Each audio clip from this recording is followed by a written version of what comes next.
Hello students, डीजर classes में आपका स्वागत है। आज हम 1946 में कॉन्स्टिट्यूएंट असेंबली ने जो रेजोल्यूशन पास किया था, आज उसके बारे में बात होगी। तो सबसे पहले 9 दिसंबर 1946 को कॉन्स्टिट्यूएंट असेंबली एस्टेब्लिश हुआ कि जब भारत को इंडिपेंडेंट देने की बात आ गई तो ब्रिटिश डेलीगेट्स कैबिनेट मिशन ने ये इंडियन लीडर के साथ बात करके हुआ कि आप जितना जल्दी हो सके अपना कॉन्स्टिट्यूशन डेवलप किए और उसके लिए कॉन्स्टिट्यूएंट असेंबली एस्टेब्लिश हुई। 9 दिसंबर 1946 को कॉन्स्टिट्यूएंट असेंबली हुई और डॉक्टर सच्चिदानंद सिन्हा इसके फर्स्ट टेम्पररी प्रेसिडेंट बनाए गए, अस्थायी अध्यक्ष बनाए गए। क्यों बनाए गए? क्योंकि वो ब्रिटिश गवर्नमेंट में बहुत समय तक वो एक बड़े ऑफिसर्स के तौर पर एज ए डीएम के तौर पर बहुत समय काम किए और उनको ब्रिटिश जो लॉ था उनके बारे में उनको पूरा डिटेल उनको पता था, इसलिए एक हेल्प के तौर पर उनको, और कॉन्स्टिट्यूएंट असेंबली सबसे अधिक उम्र के भी थे, इसलिए एक रिगार्ड के तौर पर भी डॉक्टर सच्चिदानंद सिन्हा को 9 दिसंबर 1946 को टेम्पररी प्रेसिडेंट बनाया गया।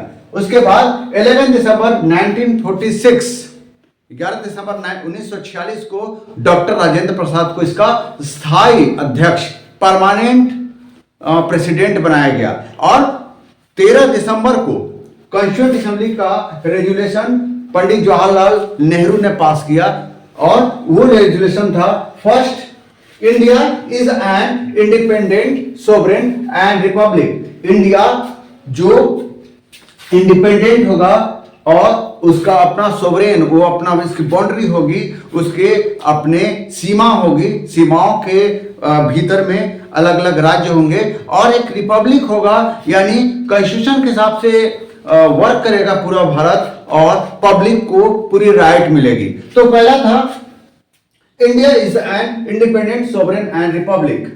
Second, India shall be a union, क्योंकि इंडिया अगर आप देखें तो कई अलग अलग प्रिंसली स्टेट में डिवाइड था, प्रोविंसेस में डिवाइड था। अब प्रिंसली स्टेट तो अलग अलग उनके थे, जैसे हैदराबाद का मामला बिल्कुल अलग था, कश्मीर का मामला अलग था, जूनागढ़ का मामला अलग था। तो ये अब उसमें एक प्रपोजल आया था, गवर्नमेंट ऑफ इंडिया एक्ट 1947 यानी माउंटबेटन प्लान में एक प्रपोजल आया था कि जो भी प्रिंसली स्टेट हैं या तो वो इंडिया के साथ मर्ज हो जाएं या फिर पाकिस्तान के साथ चले जाएं। लेकिन जो तीसरा पॉइंट था वो ज्यादा डेंजरस था। अगर कोई प्रिंसली स्टेट अगर ना तो इंडिया में मर्ज होना चाहता है और ना पाकिस्तान में मर्ज होना चाहता है तो वो इंडिपेंडेंटली यहां पर वो रूल कर सकता है। ये डेंजरस था और इसी को लेकर एक resolution India shall be a union कि इंडिया एक यूनियन में होगा। लैंग्वेज इंडिया में आप देखें कई स्टेट हैं, कई अपने लैंग्वेज हैं, तो लैंग्वेज को लेकर उसमें कोई बात रहती नहीं और एक इंडिया यूनियन होगा। इसीलिए अपने प्रियम्बल में लिखा गया, अपने कॉन्स्टिट्यूशन में, India is union of state and the president is head of state. Bharat राज्यों का एक संघ होगा।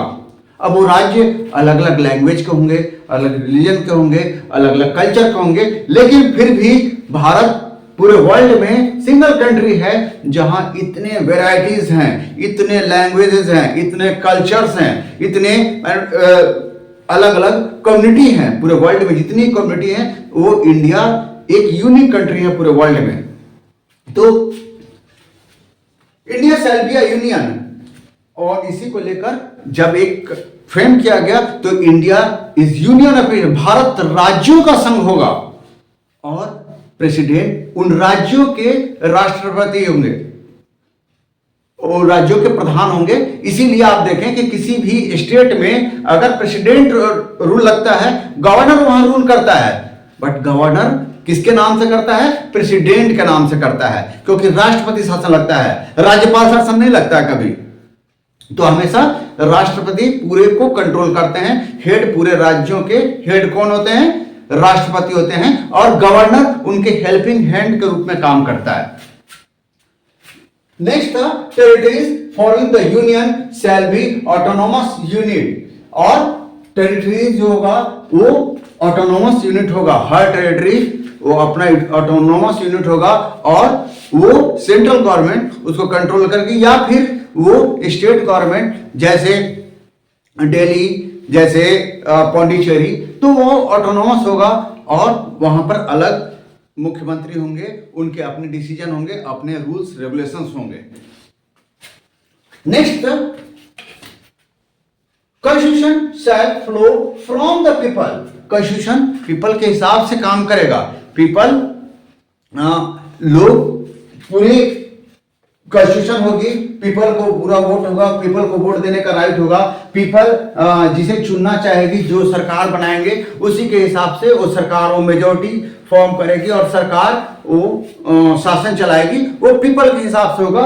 यानी people constitution shall flow from the people, people की तरफ से फ्लो होगा और उसके हिसाब से, क्योंकि जो रिप्रेजेंटेटिव आएंगे पार्लियामेंट में, जो चुन कर आएंगे, लोकसभा में, राज्यसभा में जो चुन कर आएंगे, स्पेशली लोकसभा में, वो पीपल के द्वारा चुने गए प्रतिनिधि होंगे और वो वही रूल्स रेगुलेशन बनाएंगे। क्योंकि जो राज्यसभा में भी होंगी वो पीपल के द्वारा जो चुने हुए प्रतिनिधि हैं वो फिर चुनकर राज्यसभा के मेंबर को भेजेंगे।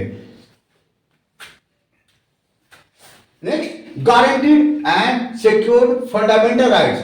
हमने पिछले टॉपिक्स में फंडामेंटल राइट्स पर डिटेल्स, हमने आर्टिकल 14 से लेकर 32 तक हमने डिटेल्स आपको बताए कि क्या क्या फंडामेंटल राइट्स था और क्या क्या कॉन्स्टिट्यूशन सिक्योर। तो इस पॉइंट को देखने के लिए हमारे पिछले वीडियो को आप जरूर देखें, जिसमें पूरे फंडामेंटल राइट्स को डिटेल में बताया गया है। ये टॉपिक यूपीएससी में कई बार मेंस में, objective resolution of constitutional assembly, mains में कई बार क्वेश्चन पूछ चुका है और स्टेट यूनिट में, स्टेट एग्जामिनेशंस में ये क्वेश्चंस बार बार ऑब्जेक्टिव में भी पूछा जाता है। आजकल जो फ्रेम आया नया, आजकल 4 जो जीके में जो दिक्कत हो रही है, वो अगर आप डीपली नहीं जान रहे हैं तो क्वेश्चंस वहां पर आपको लगता है कि वो ऑब्जेक्टिव है, 4 ऑप्शन में कोई भी मार देंगे, लेकिन ऐसा नहीं होता है। वो चारों ऑप्शन बिल्कुल टू द पॉइंट रहता है। चारों में अगर थोड़ा सा भी आपने मिस्टेक किया तो आपको ऑप्शन गलत होगा, क्योंकि आता है 1 और 2 सही है, 1 2 3 सही है, 2 3 4 सही है और सभी सही हैं। अब 1 2 2 3 4 उसमें से अगर आपको चारों पॉइंट्स के बारे में डिटेल नहीं पता है तो आप डेफिनेटली, इसीलिए आजकल जब स्टाफ सिलेक्शन में हो तो अभी इधर 5 साल से जो रेशियो चल रहा है स्टाफ सिलेक्शन में, उसमें ज्यादातर लड़के जीएस में फेल हो रहे हैं, जनरल स्टडी, और ये सब टॉपिक बहुत इंपॉर्टेंट और डीपली टॉपिक्स है जिसको आपको जानना बहुत जरूरी है। तो constitution guaranteed and secured fundamental rights हमारे पिछले वीडियो में ये डिटेल्स में है। Next, promotion of peace and welfare of Mankind.